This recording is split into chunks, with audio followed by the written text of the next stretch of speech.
Bonjour à tous, très heureux de vous retrouver. School TV Le Mag, une demi-heure consacrée à l'éducation de vos enfants. À chaque fois une thématique forte, une initiative sur le plan local et ou national, voire international. Avec Alix Nguyen. Salut Alix. Salut. On y va pour le sommaire, à l'occasion du 10e anniversaire de la journée internationale des femmes et des filles de sciences. Nous partons aujourd'hui à la rencontre de deux scientifiques, Margot Gaillard et Émilie Lhomme, deux femmes au parcours, vous allez le voir, très inspirant. Elles se confient au MAG dans un instant sur leurs recherches, mais aussi sur leur réussite. Quelle place réservée aux femmes dans les carrières scientifiques? Elles sont en train d'évoluer enfin. Comment encourager plus de filles à choisir des métiers dans cette filière? Et puis, comment venir à bout des nombreux clichés? On se posera toutes ces questions dans un instant avec nos invités. Il y aura une loupe. Oui, je vous parle d'une belle initiative métiers, sciences et genre. C'est proposé par le festival Paris Sciences. Et en fait, c'est le cinéma qui aborde les inégalités dans les métiers scientifiques. Ce sera au cœur de l'expression orale. C'est tout ça. Que voici.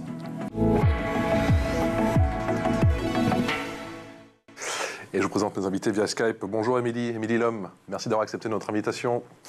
Vous êtes Senior Data Scientist. Bonjour Émilie. Senior Data Scientist chez GoCardless. GoCardless, c'est quoi? C'est une entreprise qui compte les paiements entre entreprises et leurs... Donc pour s'assurer que les entrepreneurs soient payés à temps et aussi n'aient pas à perdre du temps à courir derrière leurs paiements. D'accord, enchanté d'être...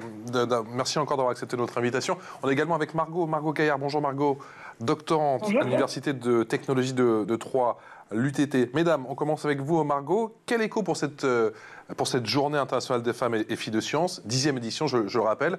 Qu'est-ce que ça représente pour vous? C'est une journée qui est super importante parce que ça permet de mettre en lumière justement le fait qu'il y a malgré tout des femmes et des filles qui sont dans ce domaine-là, des sciences. Et je trouve ça super important parce que il faut continuer à encourager les jeunes filles à faire des sciences.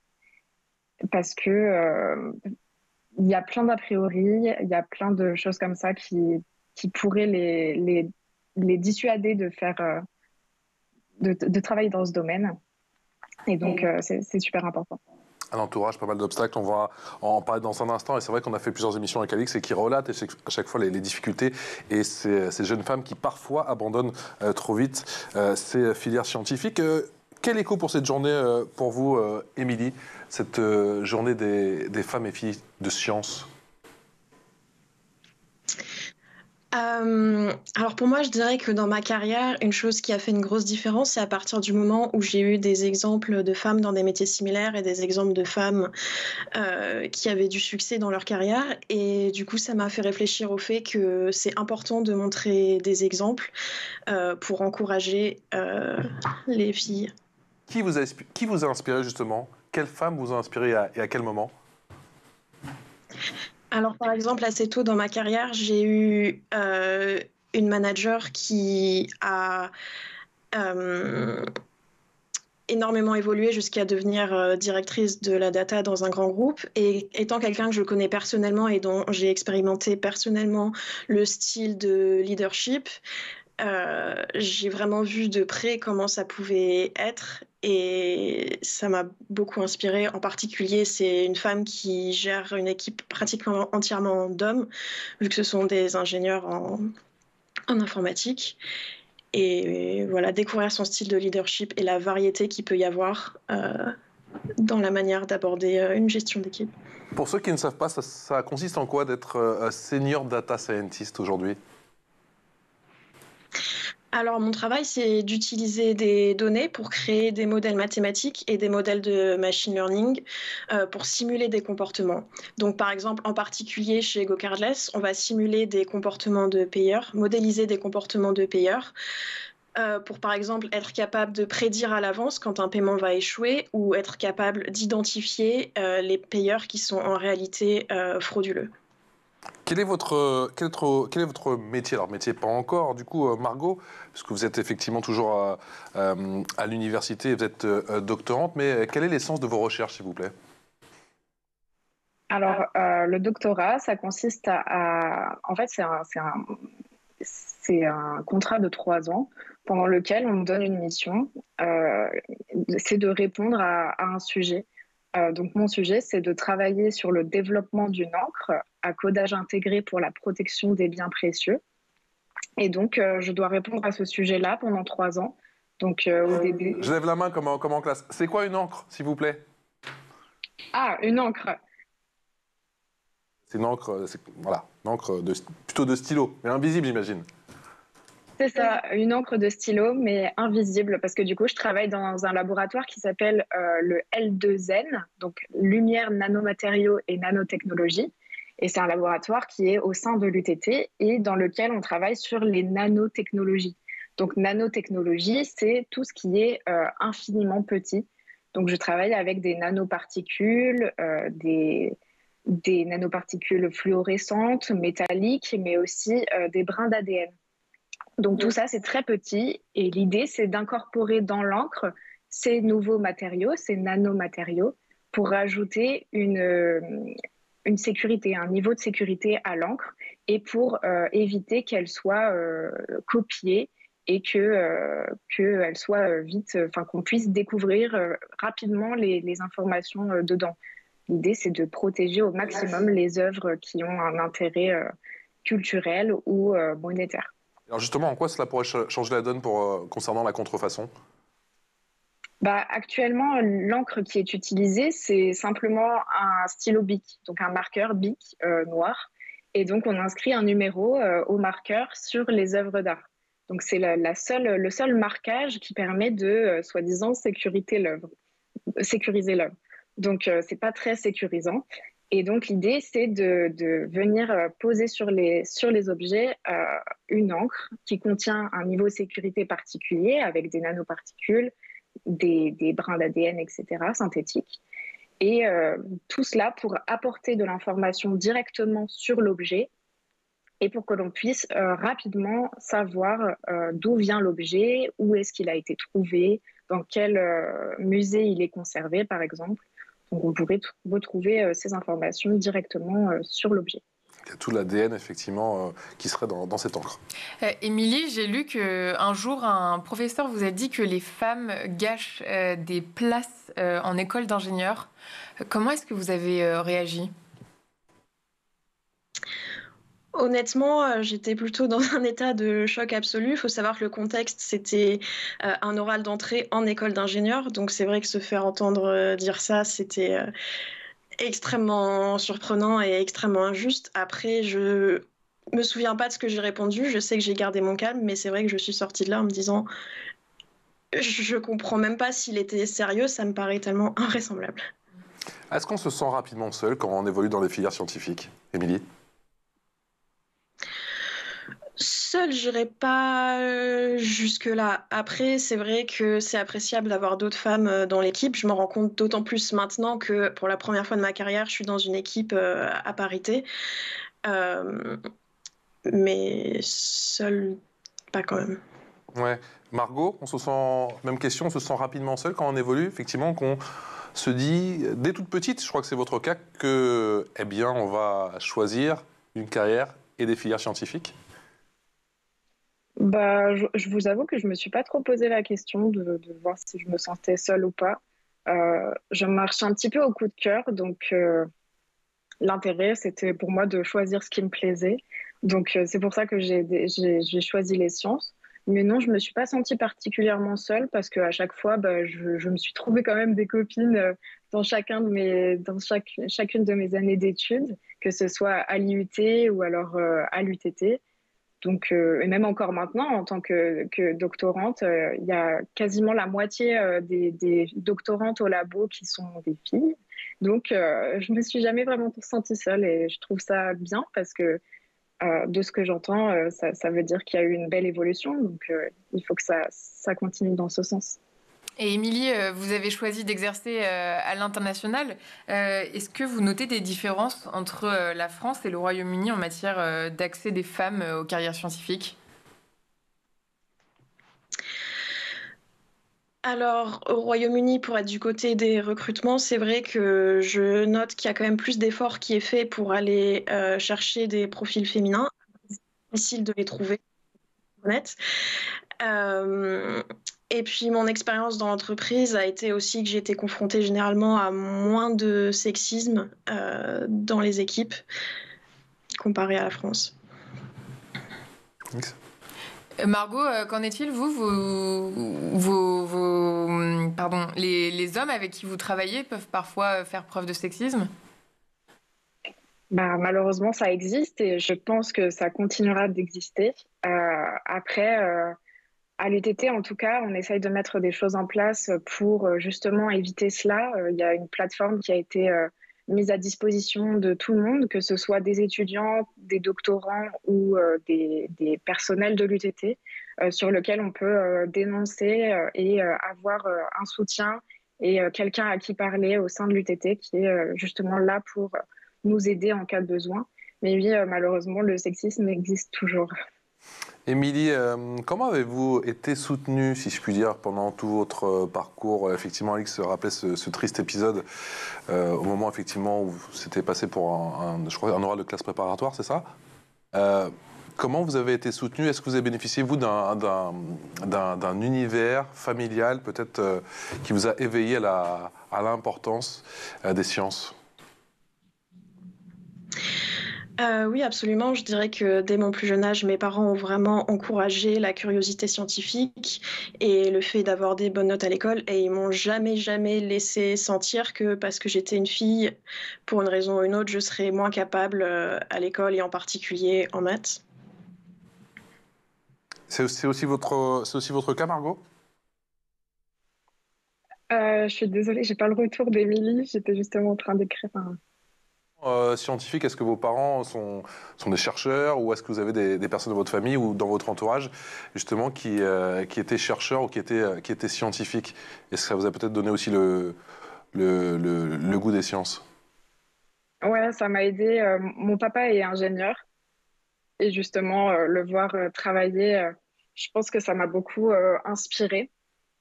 Et c'est pour ça certainement que j'ai fait des études d'ingénieur aussi. Mais oui, je pense que c'est quelque chose qui est très important, de ne pas se donner de barrières. Et tant que quelqu'un, que ce soit un homme ou une femme d'ailleurs, nous inspire et nous donne envie de faire quelque chose, et ben, je pense qu'il faut essayer de le faire. Et Margot, votre passage de l'ingénierie à la recherche s'est fait grâce à un stage déterminant, il me semble. Qu'est-ce qui vous a le plus fasciné dans ce travail en laboratoire? C'est ça, c'est grâce à un stage, du coup, mon stage pendant mes études d'ingénieur. Et donc, pendant ce stage, j'ai eu l'opportunité, du coup, de rentrer dans ce labo, le L2N, et de découvrir l'ensemble du monde des nanotechnologies. Parce que, du coup, c'est un monde qui, qui change totalement de mes études d'ingénieur. Enfin, c'était pas du tout le même domaine. Et donc, ça m'a tellement plu de découvrir autre chose que bah, je me suis complètement intéressée. Et en plus, je travaillais déjà sur mon sujet de thèse. Donc, ce premier pas vers la recherche et mon sujet de thèse qui est super intéressant, et ben, ça m'a donné envie de continuer, quoi. Émilie, vous aussi, c'est un stage qui vous a permis de vous donner effectivement un a priori sur votre futur métier, qui vous a conforté dans vos certitudes. Il y a eu un stage déterminant comme ça? J'ai pas un seul stage, mais j'ai fait plusieurs stages pendant mon master dans des métiers déjà ce que je fais maintenant et qui m'a montré que c'est vraiment utiliser les mathématiques pour créer des solutions concrètes. Quelle est l'importance des mathématiques? Et on dit souvent, et on a fait plusieurs émissions là-dessus, effectivement, que nous, en France, on est nuls en maths. Quel est votre sentiment? Est-ce que c'est un problème de pédagogie ou c'est vraiment un problème de niveau? Je saurais pas répondre n'étant pas professeur, mais c'est vrai que dans mon expérience, j'ai vu un blocage mental fort sur les mathématiques dès le collège et le lycée, et en face des professeurs qui étaient vraiment pressés par finir le programme et qui n'avaient pas la possibilité de soutenir ses élèves suffisamment par manque de temps vraiment. Et donc je pense qu'une partie du problème peut être dans l'approche des maths et le fait que on laisse des élèves développer des blocages mentaux qui leur font penser qu'ils ne sont pas capables, alors que je pense sincèrement que si. Margot, est-ce que justement on peut progresser assez rapidement en maths quand on comprend à quel point ça peut être intéressant et quand on comprend à quel point les maths sont partout dans notre société? Oui, je pense. Après, c'est sûr qu'il y a des gens qui ont des facilités et d'autres qui n'en ont pas du tout. Donc, moi, je pars du principe que tant qu'on aime ce qu'on fait, c'est le principal. Mais oui, c'est sûr que les mathématiques sont partout dans notre vie, en fait. Donc, c'est clair que c'est important. Et ça reste un incontournable, effectivement, quand on veut épouser une carrière scientifique. Quelqu'un qui n'est pas très bon en maths, comme moi je l'ai été, et qui veut quand même eh bien, s'offrir une carrière effectivement de chercheur ou une carrière de scientifique, c'est un no way où il y a quand même moyen de trouver une place? Je pense pas que ce soit un no way, mais oui, c'est sûr que je pense que ça va coûter quelques heures de prof particulier en maths, parce que ça peut aider beaucoup aussi. Émilie, vous êtes en entreprise. Est-ce que vous avez remarqué peut-être des biais en termes de progression de carrière? Est-ce qu'il peut y avoir des différences entre les hommes et les femmes? Disons, ce que j'observe en entreprise, c'est que même si au niveau d'entrée, on arrive à une parité des fois, pour les postes de manager, de directeur, c'est une majorité masculine écrasante. Donc c'est vrai que ça peut suggérer effectivement qu'il y a un biais dans les progressions de carrière. Comment on s'affirme dans un milieu qui est majoritairement masculin? Est-ce que du coup ça devient un objectif ou assez naturellement on se dit que eh bien, il faut qu'on prouve encore un petit peu plus?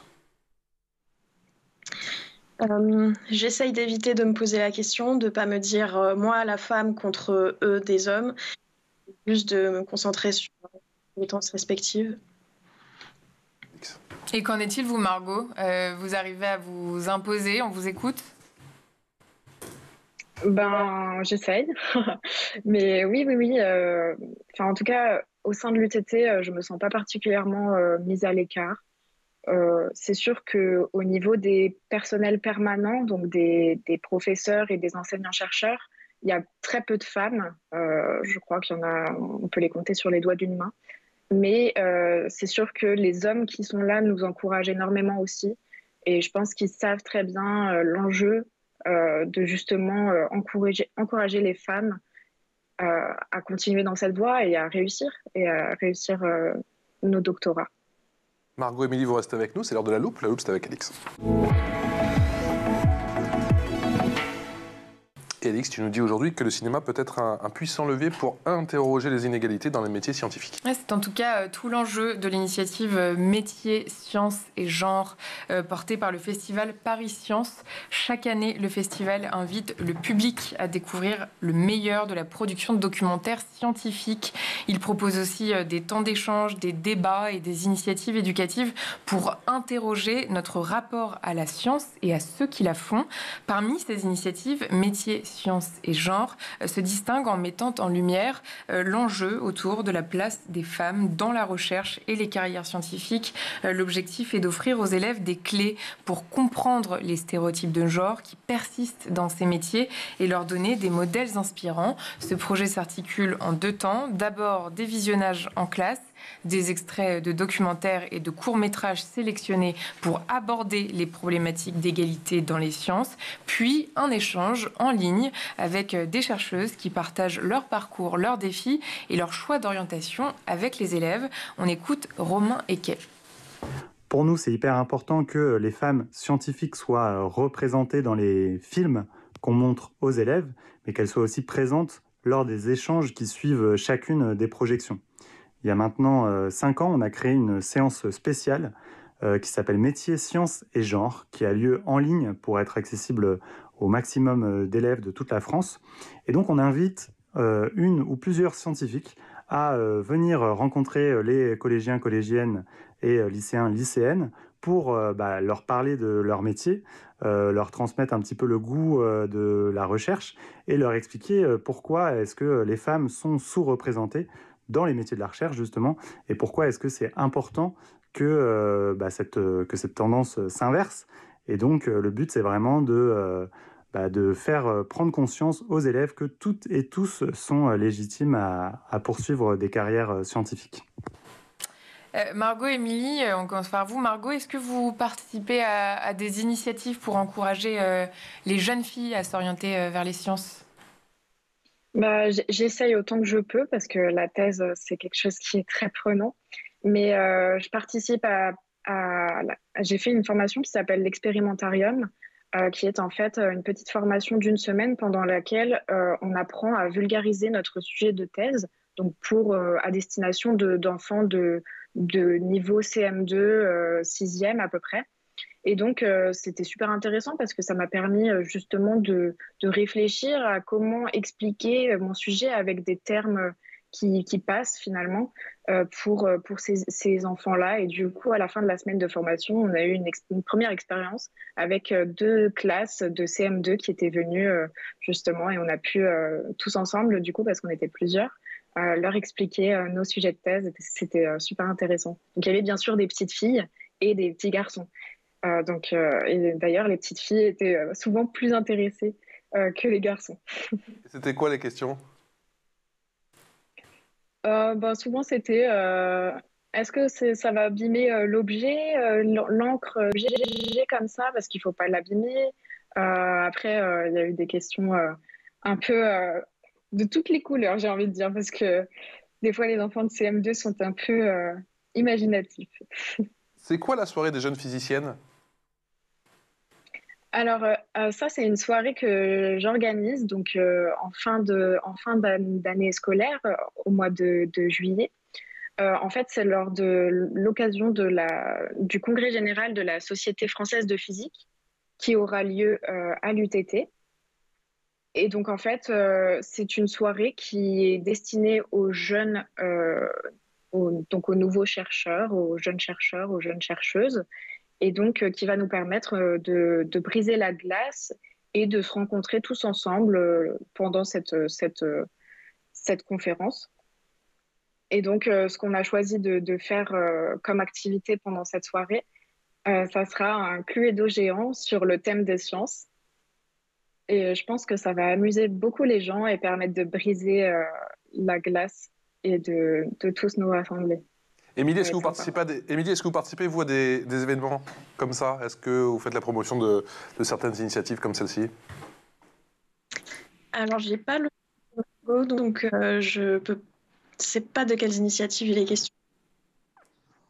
Là, c'était la soirée des jeunes physiciens. Alors, je sais que c'est pas exactement votre domaine, mais est-ce que vous participez à des initiatives de la sorte, peut-être pour dans d'autres domaines, encourager les jeunes filles à s'orienter vers la science ? Les jeunes filles à choisir la filière scientifique ?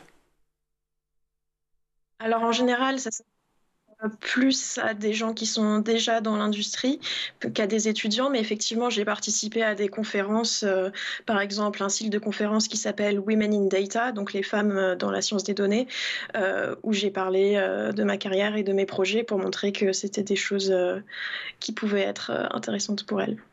Est-ce que quel type d'intervention dans les écoles, que ce soit en France ou que ce soit outre-Manche, on peut imaginer pour teaser, pour attirer tout de suite et attiser la curiosité des plus jeunes, à commencer justement par tout ce qui est la data, l'importance de l'information, comment elle va se consommer.